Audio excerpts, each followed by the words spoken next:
Warahmatullahi wabarakatuh. Nama saya Nur Atika Binti Zamri.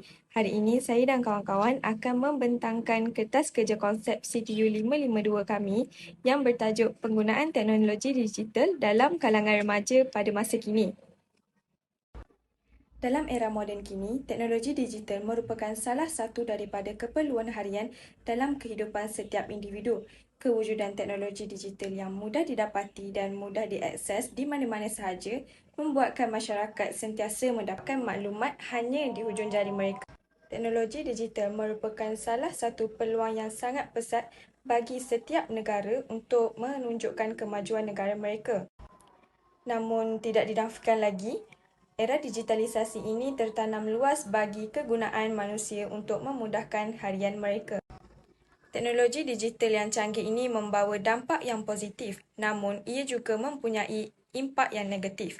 Oleh itu, kami menyediakan pembentangan ini bertujuan untuk merungkai dengan lebih dalam berkenaan remaja dan kegunaan teknologi digital pada masa kini. Mari kita merungkai tajuk ini dengan lebih mendalam. Remaja ini berasal daripada bahasa Latin iaitu adolescence yang bermaksud to grow atau to maturity daripada Kopernikus 1984. Selain itu, ada juga tokoh lain seperti Gibran dan juga Papilia dan Oates. Gibran ini menyatakan remaja itu sebagai tempoh pembesaran kanak-kanak hingga dewasa. Manakala bagi Papilia dan Oates pula menyatakan bahawa remaja ini sebagai tempoh perkembangan kanak-kanak antara masa kecil hingga masa dewasa yang pada umumnya bermula pada usia 12 atau 13 tahun sehingga akhir usia belasan tahun iaitu 19 atau awal 20-an. Definisi remaja menurut Islam. Daripada sudut pandangan Islam pula, remaja ini ditafsirkan sebagai asyabab atau al-fatah. Perkataan al-fitiyah ini dijumpai di dalam Al-Quran dalam surah Al-Kahfi. Manakala perkataan asyuban atau asyabab pula dijumpai di dalam hadis. Di dalam Islam, sebelum mencapai tahap remaja, perlu melalui 3 fasa, iaitu fasa bayi, fasa kanak-kanak sehinggalah mencapai fasa remaja. Tanda-tanda yang ketara pada fasa remaja ini ialah bagi wanita, mereka perlu melalui masa menstruasi atau kita panggil datang bulan. Manakala bagi lelaki pula dikenali sebagai mimpi basah. Berasal daripada bahasa Yunani iaitu digitus yang bermaksud jari jemari. Digital ini digambarkan dalam keadaan yang tertentu yang terdiri daripada bilangan kosong dan satu ataupun on dan off. Kini semua sistem dalam komputer menggunakan sistem digital sebagai asas kepada semua sistem digital. Asas ini diistilahkan sebagai BIT atau binary digit. BIT ini merujuk kepada bilangan digit dalam sistem binary, contohnya 1020 yang mengandungi 5 digit nombor yang merujuk di dalam yang digunakan sebagai unit terkecil dalam sistem penyimpanan data dan juga komunikasi dalam teori perkomputeran dan juga informasi digital. Itu sahaja. Terima kasih.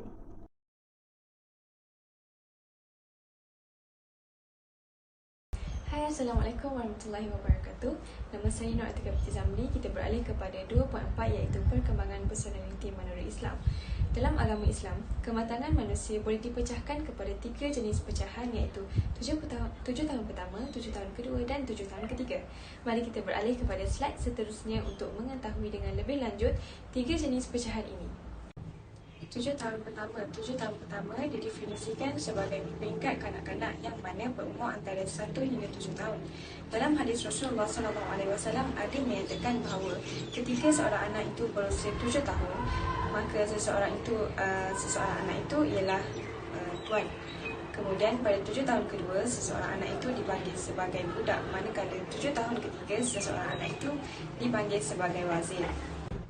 7 tahun pertama dalam kitaran hidup kanak-kanak adalah waktu yang sangat kritikal yang mana mereka sangat memerlukan perhatian dan bimbingan yang berterusan daripada kedua ibu bapa mereka. Pada masa ini, Rasulullah SAW menyuruh ibu bapa untuk memanjakan, mengasihi dan menyayangi anak-anak mereka dengan kasih sayang yang tidak terbatas. Mereka perlu membiarkan anak-anak mereka bermandikan kasih sayang pada tahap ini.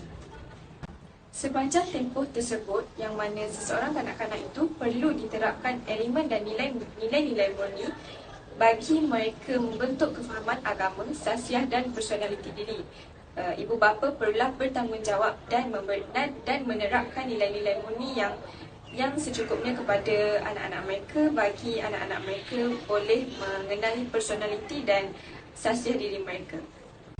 Seterusnya ialah pecahan kedua. Pecahan kedua ini dikenali sebagai 7 tahun kedua yang mana dikenali sebagai peringkat awal remaja. Peringkat awal remaja ini berumur antara 7 tahun hingga 14 tahun yang mana fizikal dan kecerdasannya telah pun dianggap sebagai matang. Pada peringkat ini, seseorang sudah pun boleh membezakan antara perkara yang baik dan perkara yang buruk. Mereka juga telah bersedia untuk memulakan proses pembelajaran dan pembinaan. Pembelajaran di sini dimaksudkan sebagai pembelajaran bersifat akademik dan pembinaan pula ialah pembinaan watak dan peribadi. Pembelajaran akademik seperti membaca, menulis dan mengira boleh dipelajari secara formal di sekolah-sekolah kerana pada peringkat ini mereka sudah pun bersedia untuk menempuhi alam persekolahan. Melalui persekolahan ini juga, mereka akan mula membina hubungan persahabatan. Pembinaan hubungan persahabatan ini tergolong dalam pembinaan sikap dan watak remaja tersebut. Peringkat ini adalah peringkat yang penting dalam mendidik mereka kerana peringkat ini mereka masih mudah untuk dididik. Mereka seharusnya dibiasakan dalam melakukan perkara-perkara yang baik dan meninggalkan perkara-perkara yang buruk. Hal ini kerana pembiasan daripada melakukan kebaikan bermula daripada peringkat awal dan menjadikan perkara baik itu sebagai tabiat atau sikap seseorang di masa hadapan kelak. Pecahan terakhir ialah pecahan ketiga. Pecahan ketiga ini dikenali sebagai 7 tahun ketiga, didefinisikan sebagai peringkat akhir remaja. Mereka ini berumur antara 14 hingga 20 tahun. Pada peringkat ini, tidak kira sama ada remaja lelaki atau remaja perempuan sudah pun hampir menyerupai orang dewasa dan mereka juga mempunyai jauh perbezaan daripada ciri kanak-kanak yang sudah dipunyai dahulunya. Tahap ini merupakan tahap yang genting bagi seseorang mempelajari dan membentuk sebuah personaliti yang diingininya. Peringkat ini juga merupakan peringkat yang mana golongan remaja akan mempraktikkan secara terus segala apa yang telah dipelajari dan yang telah dididik oleh orang tua mereka sewaktu di peringkat kanak-kanak dan awal remaja dahulu. Watak dan sikap yang terbentuk hasil daripada didikan tersebut akan lahirnya sebagai personaliti diri mereka. Namun, personaliti ini tidak akan statik begitu sahaja. Hal ini kerana pada peringkat ini, remaja masih lagi tercari-cari personaliti mereka, bagaimana mereka mahu menyesuaikan diri mereka dengan persekitaran. Menurut Imam Al-Ghazali, proses pembentukan akhlak iaitu personaliti berlaku secara beransur-ansuran dan berkembang sehingga menuju kesempurnaan. Selain itu, sesetengah daripada golongan ini menganggap mereka tidak boleh lagi diperbudakkan. Hal ini kerana mereka telah menjadi seorang yang mempunyai kematangan dari segi rohani, jasmani, intelek dan sosial. Kematangan tersebut menyebabkan mereka ingin mendapatkan kebebasan yang sebanyak mungkin dan seterusnya menunjukkan identiti yang tersendiri. Oleh hal yang demikian, Islam menyarankan agar remaja tersebut hendaklah sentiasa diberi nasihat, bimbingan dan anjuran sebagai alat pendidikan dalam rangka membina kepribadian atau personaliti mereka selaras dengan ajaran Islam.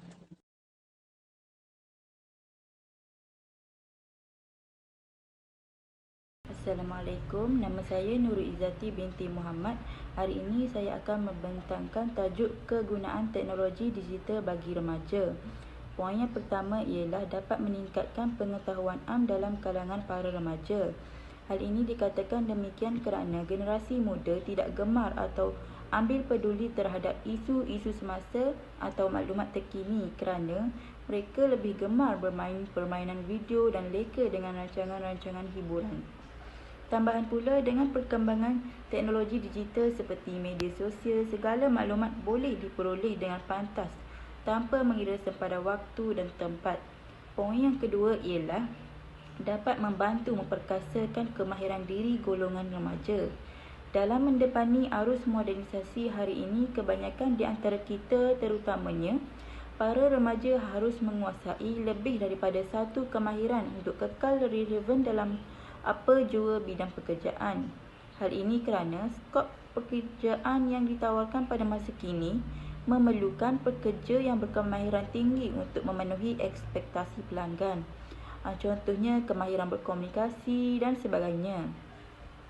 Poin seterusnya ialah dapat memudahkan komunikasi sesama manusia tanpa batasan waktu dan tempat. Hal ini kerana kewujudan aplikasi teknologi seperti WhatsApp telah mengubah cara komunikasi manusia, di mana panggilan suara melalui telefon kini telah ditambah baik dengan panggilan video. Tambahan pula, kelahiran aplikasi media sosial seperti Facebook, Twitter, TikTok dan Instagram telah membuka ruang yang luas kepada setiap penggunanya untuk meluaskan lagi rangkaian hubungan ke serata dunia. Poin yang terakhir ialah dapat menambahkan pendapatan diri. Hal ini juga kerana penjanaan pendapatan sampingan menjadi sesuatu perkara yang sangat penting untuk dilakukan oleh masyarakat hari ini. Hal ini kerana negara kita ini sering dilanda oleh kegawatan ekonomi yang tidak menentu. Oleh itu, dengan menguasai penggunaan teknologi digital juga, para remaja boleh menceburi bidang perniagaan secara atas talian. Hal ini secara tidak langsung dapat membantu keluarga atau ibu bapa untuk menjana pendapatan sampingan.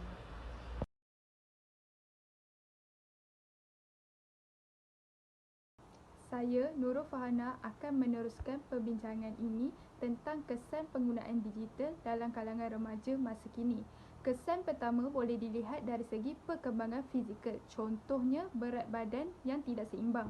Puncanya adalah cara pemakanan yang tidak sihat dan kurangnya aktiviti bersukan. Remaja berpotensi untuk menjadi tidak produktif dan hanya bermalasan di dalam bilik mereka berjam-jam menggunakan peranti digital seperti smartphone dan laptop. Mereka lebih meluangkan masa dengan teknologi digital berbanding menghabiskan masa di luar rumah, yang mengakibatkan berlakunya masalah obesiti dalam kalangan remaja. Selain itu, kalori yang berkumpul dalam badan akan memberi masalah kesihatan yang berisiko tinggi, sebagai contoh serangan jantung, hipertensi, tekanan darah tinggi dan juga kencing manis. Seterusnya, berlaku kemerosotan dalam kesihatan mental remaja. Ini kerana ia lebih melibatkan kepada emosi, perasaan dan cara pemikiran.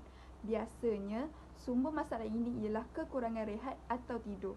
Penggunaan peranti yang berlebihan boleh menyebabkan remaja tidak mendapatkan tidur yang secukupnya, iaitu 8 jam. Kesannya, remaja sukar mengawal emosi dan mudah rasa marah.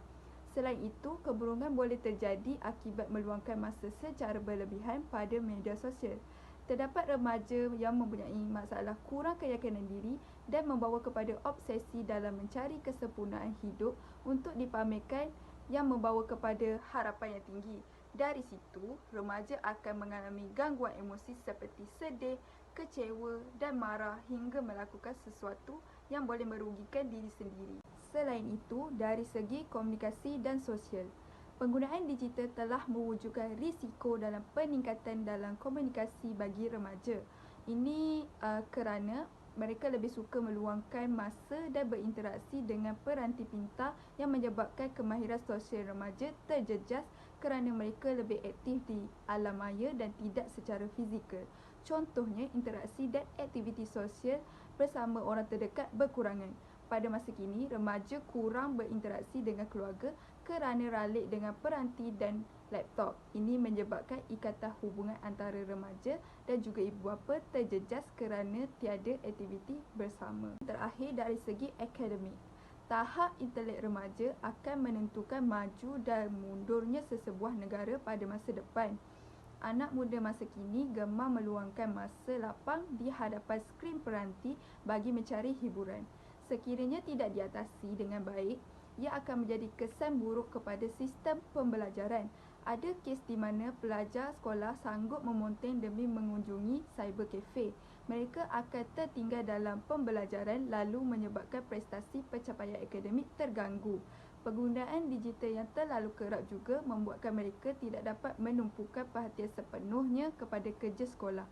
Sesetengah remaja juga akan mempunyai sifat malas kerana badan tidak aktif sewaktu di dalam kelas dan ketika aktiviti co-curriculum seperti sukan dan persatuan.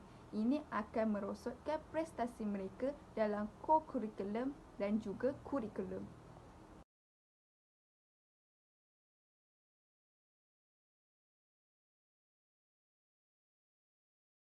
Assalamualaikum dan selamat sejahtera. Nama saya Nur Sarah Fatihah binti Faisal dan saya akan meneruskan pembentangan ini dengan 2.7 iaitu langkah-langkah mengatasi masalah kesan buruk penggunaan digital dalam kalangan remaja masa kini.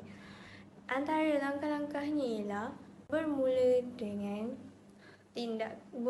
dengan tindakan kedua-dua ibu orang tua terhadap anak-anak mereka sendiri.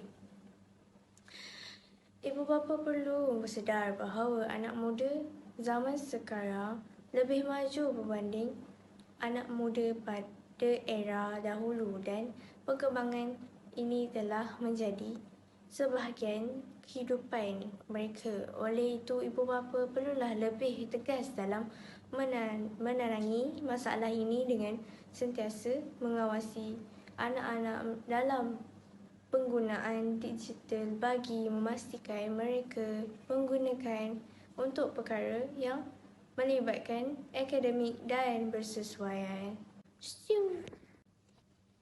Okey. Seterusnya, ibu bapa juga harus bijak dalam berkomunikasi bersama mereka untuk meraihkan kepercayaan untuk terus berbuat dalam perkara baik maupun buruk, kerana dengan itu kita dapat mengetahui apa yang sedang berlaku dalam rutin seharian mereka dan perkara-perkara yang tidak dapat diluahkan secara terbuka. Proses ini akan membantu mengeratkan lagi hubungan anak dan ibu bapa dalam segi komunikasi. Kemudian, kedua-dua ibu bapa mestilah peka dalam keseimbangan dalam kegunaan teknologi canggih dengan aktiviti-aktiviti lain seperti beriadah ketika dalam bilik serta luar rumah. Pergerakan fizikal seperti beriadah serta di halaman rumah akan menguatkan badan-badan mereka yang akan membantu dalam perkembangan fizikal dengan baik. Ini akan menghindarkan remaja daripada masalah obesiti dan penyakit-penyakit berisiko tinggi seperti serangan jantung, hipertensi dan diabetes iaitu kencing manis pada usia yang muda. Seterusnya, akhir sekali, ibu bapa disarankan untuk menyusun jadual untuk bermain gadget, menonton televisyen dan sebagainya bagi mengelakkan penggunaan yang terlalu lama dalam satu hari. Ibu bapa juga perlu menyimpan gadget-gadget tersebut dalam pegangan ibu bapa agar tidak memberi kepada anak-anak memegang dan menyimpan gadget itu sendiri. Pengahadkan ini dilaksanakan untuk memastikan anak-anak lebih fokus dalam pembelajaran dan lebih mempunyai sifat dalam meningkatkan pencapaian akademik mereka. Sekian, terima kasih. Kesimpulannya, penggunaan digital sangat penting sehingga telah menjadi suatu keperluan wajib bagi kalangan remaja. Media sosial penting bagi kaum muda saat ini, terutama saat mereka memasuki institut tinggi dan tinggal jauh dari keluarga. Ini adalah media utama untuk belajar dan komunikasi interpersonal saat ini. Namun, penggunaan media sosial yang berat juga dapat memberikan dampak negatif bagi remaja jika terjadi penyalahgunaan dan lemahnya tata kelola media sosial. Pendidikan dan pengawasan yang ketat harus diberikan kepada anak muda dan ibu bapa harus mengekspos anak-anak mereka ke media sosial secara sihat supaya mereka lebih tahu cara menggunakannya dengan betul. Kita sudah sampai ke penutup perbincangan tentang mauduk penggunaan digital dalam kalangan remaja masa kini yang telah dikaji dan dijelaskan secara mendalam. Ini tidak mungkin berlaku tanpa sokongan padu dan kerjasama daripada semua pihak. Justru, demi keharmonian dan kemajuan negara, semua sektor masyarakat perlu berganding bahu mengawal penggunaan media sosial dan membina masyarakat berasaskan maklumat dan inovatif. Itu sahaja penjelasan daripada kumpulan kami. Wabillahi taufiq wal hidayah. Assalamualaikum warahmatullahi wabarakatuh.